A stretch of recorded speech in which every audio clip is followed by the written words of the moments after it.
Thank you so much for doing this interview, Rob. Sure. What's up, Ken? How are you? Great. It's truly a pleasure because I'm based in Ottawa, and you have a lot of fans in Ottawa, and a lot of people are going to be happy that this interview is happening, and we're going to be Oh, happier cool. when you guys come Fun. in November Yeah, yeah. November 8th. I don't know where we're playing, at but the it's uh, at the Bronson Center. Bronson Center. Yeah, that's Yeah. gonna be really fun. I'm excited.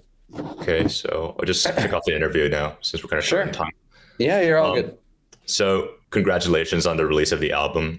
Thank you. Yeah. I was wondering, how do you feel now that it's up?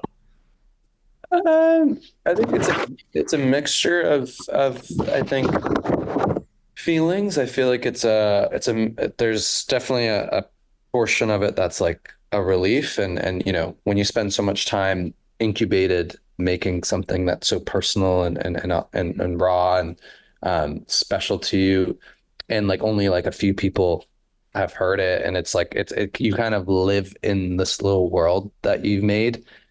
And then, putting it out, you kind of open up the doors and you're like, anyone's welcome into this like house now that we've made. And and they kind of live in it with you. So that there's a relief where people are kind of taking it and making it their own and starting to soundtrack their day to day with it. And that's the relief. And overall, just relief. And I think just joy. I think even though the album, when I look at it, the album is, fairly like a lot of these songs are pretty personal and some would say kind of darker and just we're really kind of leaving our heart on our sleeve on this record, but I still feel a lot of joy that people can like kind of take it and make it their own. And yeah, just a lot of joy and relief. I think we just really it felt right to hand it off at the end of summer, going into fall. I think a lot of people are going to kind of hold the record close to them the next few months. So we're just excited.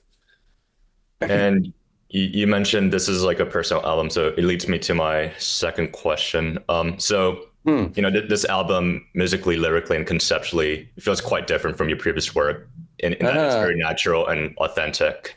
And are you Uh-huh. guys going to continue in this direction? Yeah, I think this record was a turning point for us of like um not necessarily that we questioned if we'd keep going. Um, once Mickey left and we went through a lot of change, there was never like oh, are we gonna stop? But there was definitely a lot of like, we want to keep going, but in order to sustain this and to make it fulfilling for us, because at the end of the day, it needs to be fulfilling for us in order for it to be fulfilling for everyone on the receiving end.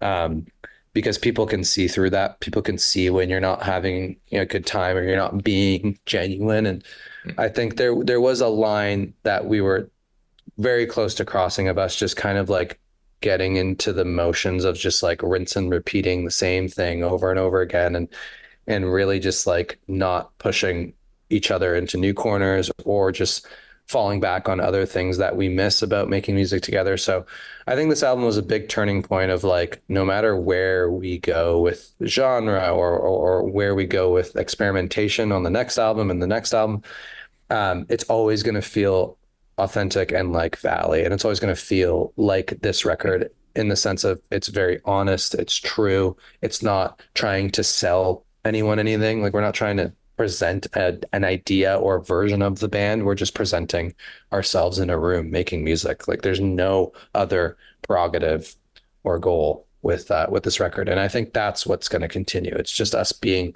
ourselves, through and through, Right. whether people love it or hate it. It's just you're just going to get us. And I think that's the big turning point, I think. Okay. And are there like certain things that are clear to you now that might not have otherwise been clear to you at the start of making the album? Like some new insights that wouldn't have. Yeah. I think um I think we used to overthink a lot of the processing of making an album. Like we used to get really stressed about, do we have enough songs? Are they the right songs? Are we saying enough? Are we saying too little? Are we um what are people going to think about this song? Or is this too much out of our comfort zone? Like we just overthink so much. And this album from the beginning, Chase, who produced it with us, um, was very on the page of like, hey, like you need to stop second guessing your instinct and your gut. You just need to just go with it. And you guys are, he would tell us multiple times, like us, like, he'd be like, you guys are so in your career and so aware of who you are and where you want to be. Just follow that. Like, don't just try not to think so much over every decision and everything you're saying and doing. Like, if you're doing it for the right reasons, then it's going to be great. It's going to be, genuine. And at the end of the day, you want to make something that feels truthful to you first, whether people love it or hate it. Like Rick Rubin sometimes says, which like I don't agree with, like all the philosophy of creation and stuff in the world, because there's so many different opinions on how to create, and different things work for different people. But something that he says that I resonate with is like, great art divides people, like, some either they're either going to love it or hate it sometimes. And I think we would sometimes get sucked into that, like, oh, like we want to make sure we make something that everyone can like, and like that's an impossible task. Like, you just want to make something that you love, and if you love it, you hope other people will love it. But I think we just learned to not put such a pressure of like everyone needs to love this or everyone needs to feel something when they listen to this record. It's like we have to love it, and if we love it, the rest will figure itself out. So that was probably the biggest lesson. I think it paid dividends because I really like it. Like like Ah, sweet. Thanks, like Ken. it's all bangers, like no fillers. Ah, thanks, Ken. That means a lot. Thank you. I found the place where you recorded the album interesting. So it was recorded in a cabin in the Smoky Mountains. And in the past, you've Mm. talked about this in previous interviews. I was wondering, what are the other locations you considered? Yeah, we considered Joshua Tree was one of them, which I think we would have made a very different album if we went to Joshua Tree. What else was on the list? Yeah, Joshua Tree was the big one. I think we played around with a few other places in like the Midwest, but we ended up landing on Nashville, and more so than Nashville. I mean, 3 hours outside of Nashville in the Smoky Mountains, just, below or just above like Dollywood and Sevierville and all that world. Um, but yeah, Joshua Tree is the other option, but I'm glad we went to the cabin in the mountains because it really secluded us in a way that Joshua Tree would do as well, but it was more like desert, California, hot, like just a whole different like sonic temperature, I think, versus the cabin in the mountains really brought out just a very somber and like calming temperature sonically that we needed because we were, processing a lot of change, a lot of grief, a lot of friendships, a lot of breakups. We're just processing a lot. So we really needed the space. Um, and there's no better place to process, I think, than like at the top of a mountain in the middle of nowhere where you're just like you're forced to be with your thoughts. And the only way we could get out of there is just to keep making music. Because we knew we had a month. So um, yeah, it was very therapeutic. So I feel this album crosses many genres, but everything on it still sounds uniquely Valley. What were the musical influences behind this album? Hmm. I wouldn't say this is a tough one. And in most interviews, I don't really list a lot of influences because we used to list a lot of influences. And then we'd sometimes look back and be like, oh, like, I think we were just saying that because they're like our favorite artists. But that doesn't mean they influenced a body of work that we worked on. So, in terms of influences, I mean, influences that always like keep our band kind of inspired are like kind of the classics that we grew up on. We grew up on a lot of Fleetwood Mac. We grew up on a lot of Tom Petty. We grew up on a lot of ELO. We grew up on a lot of, singer-songwriter stuff as well. Like um, a lot of just like classic melodic, harmonious songwriting. Um, but in terms of this record, I think a lot of the inspiration was kind of ourselves. And I know that sounds kind of pretentious, but what I mean by that is kind of like trying to tap into our 17 to 18-year-old self, like, or in high school or just getting out of high school into college. Like there's this real adolescence and this real innocence to creation because the world hasn't like swallowed you whole yet. And you don't know enough about the world yet. And that's what makes the creation process so unique and special. So we really just tried to trap.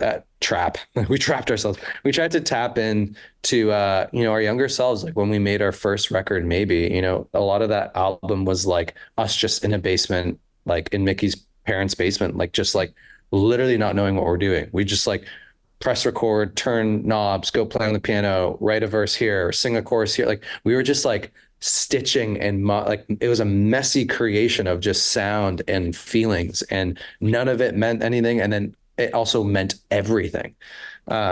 So it was us just chasing that feeling again of like, what's it like to be in a room again where like there's just no expectation, there's no rules. We just like literally get in a room and just like have fun processing something that, a lot of change and a lot of hurt. Like that was the beautiful marriage and the inspiration of this record. It's like we were processing, we were so low, like emotionally, but we had so much like high, like energy, fun, just experimenting and not putting any rules on anything. So I would say the main inspiration was just our younger selves, you know? I think that was really important. And so earlier I was like praising this album, and it generally meant that. And Thank so you. Thank you. there's so many great songs on this album, like both singles, non-singles alike.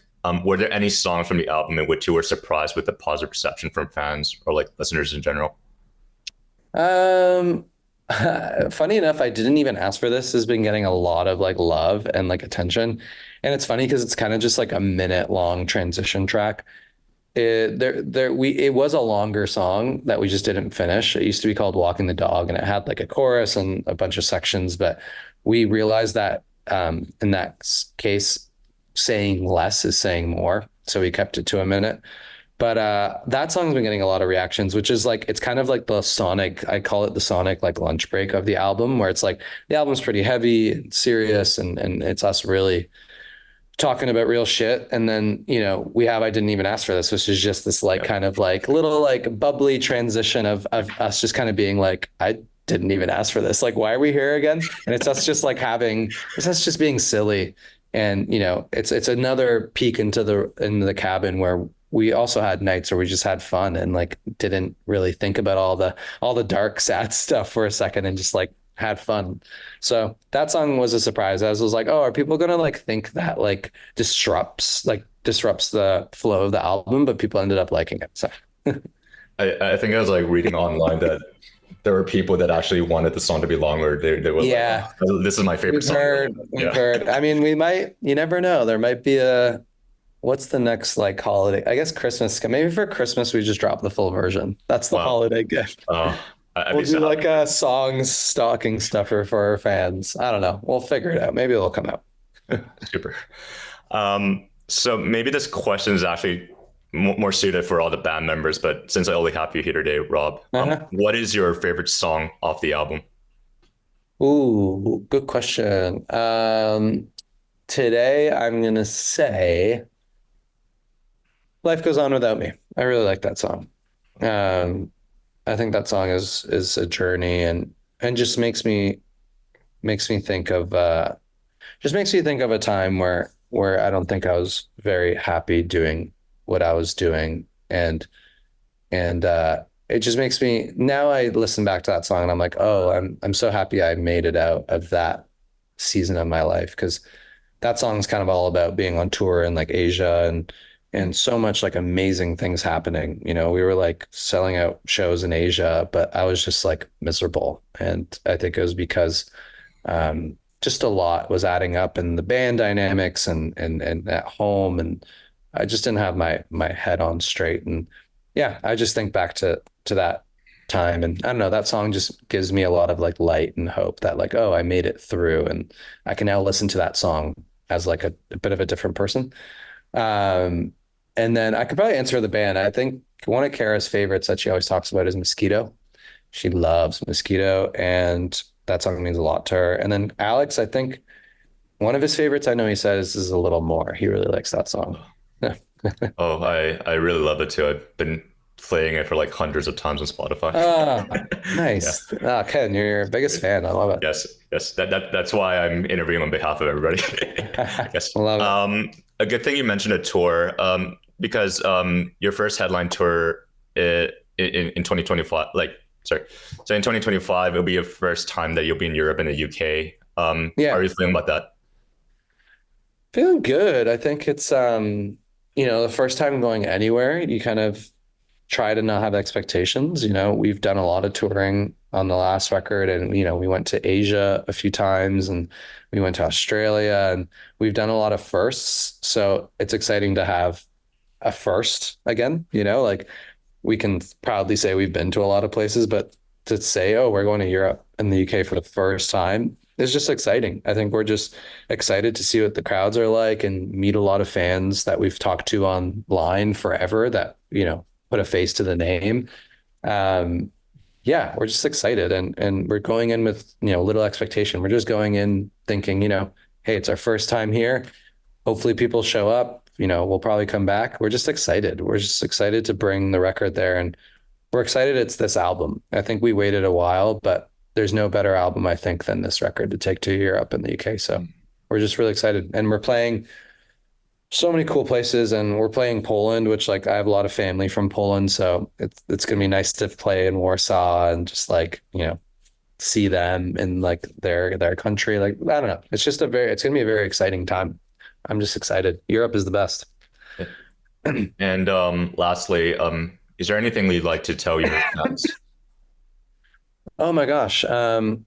Just thank you for sticking with us and for believing in us and for just making us feel so at home um, with with you guys. I think a lot of the time, a lot of artists and bands forget that like, they take it for granted. They take such a beautiful community of people around their art, like really kind of just they just take it for granted sometimes, I feel like, and we really try not to because we know that you guys are the reason the shows sell out and you guys are the reason that the merch is bought and you guys are the reason that the songs reach more and more people every album, like our everything grows because of our fans, um, we show up with music and then they take that and really emphasize it and highlight it to the rest of the world. So we're just really grateful that they're here with us and keep growing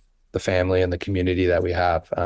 It's just really special, and like we truly don't take it for granted because I know there's so many artists out there that would, die, kill to have a dialed fan base like we do. That just really just support us every step of the way, and we're just very thankful. And hopefully, we can reciprocate that love through our shows and our music and our interactions with each other. And yeah, we're just very thankful. And thank you so much for doing this interview with us. Thanks, We're Ken. all very excited to see you Yeah, I on can't wait. tour next week, and I can't especially in wait. Ottawa. Yeah. Yeah, you got to give me some recommendations in Ottawa. I always go Okay. back to my same spots. I will get creative. It's not as busy as Toronto, but yeah. I know. No, I always go to like Elgin Street Diner Uh, and then Banditos for Mexican food. But like I feel like there's better places. I don't yeah, know. totally. Those are the places I know. But yeah, thank you so much, Ken. Appreciate it. Thank you.